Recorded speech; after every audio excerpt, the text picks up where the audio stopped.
რამდენიმე დღე არაც სპიდიძის ახალი უკაცრავად ეიფსტეინის, მაგრამ რა მნიშვნელობა აქვს ერთი და იგივე ხალხია, ერთი და იგივე ტიპის სატანისტური მსახურებები აქვთ და გამოქვეყნდა ახალი ფაილები და მთელი ინტერნეტი ამასთან დაკავშირებით არის ერთ ამბავში. დღეს ამ ვიდეოში არ მინდა რომ მათ პერვერსიებზე და მათ სატანისტურ რიტუალებზე ვისაუბრო, თავისი გაჭირვებია, თუმცა ცოტა ადამიანებს, რომლებსაც მართლა სული აქვთ გაყიდული ეშმაკისთვის და რეალურად ეს კარგი მაგალითია იმისა, რა გვემართება ადამიანებს, როდესაც გმირთ ვშორდებით და რეალურად აი მართლა პირდაპირ მნიშვნელობით სატანისტურ რიტუალებს ვატარებთ და როგორ შეიძლება რა დონემდე შეიძლება ადამიანი დავიდეს და მე დარწმუნებული ვარ ძალიან ბევრი ადამიანი მან ნელ-ნელა მივიდა აი ამ მითრეკილებების ჩამოყალიბებამდე და აი ამ კანიბალიზმამდე, პედოფილიამდე ამ ყველაფერამდე ნელ-ნელა მივიდა და არაერთნაირად დაინახა და უცებ მოიწონა და თავს კონტროლი ვერ გაუწია.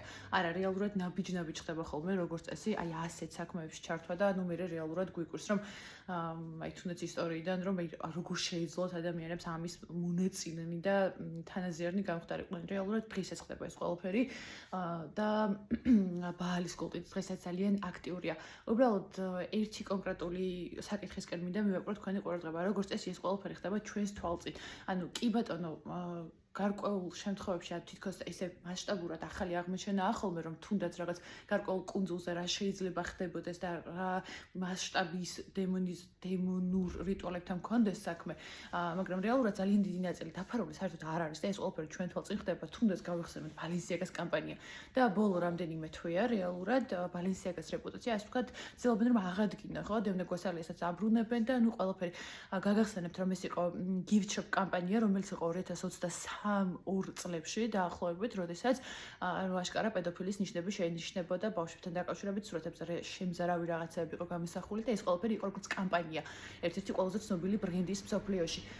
გარდა ამისა, რაც შეეხება ახლა თვითონ მეორე მიმართულებით კანიბალიზმზე რომ დავიდეთ ცოტა ხანი პედოფილიას რომ ჩამოშორდეთ KFC-ის წლებია, აქვს კამპანია, რომელიც დაკავშირებულია კანიბალიზმთან.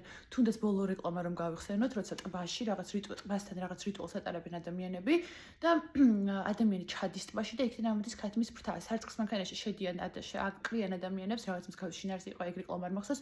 მოკლედ ის არის რომ ფრთებს KFC რეკლამის ის გასდევს რომ ამზადებენ ადამიანებისგან და ეს არ იყო პირველი შემთხვევა, როდესაც საზოგადოებაში ასეთ კანიბალისტურ მითრეკილებებს ნახულობთ. უბრალოდ მე არ ვამბობ რომ KFC მაინც ამას ადამიანის ხორცს გვაჭმევს, თუმცა ამასთან დაკავშირებით ძალიან ბევრი საქმე არ გასაკეთებელი და გამოსაძიებელი, მაგრამ ყოველ შემთხვევაში ეს ყველაფერია სატანისტური რიტუალები, კლიპებიდან დაწყებული, სტრაფიკობის ობიექტებიდან დამთავრებული ჩვენს თვალწინ მიედინება.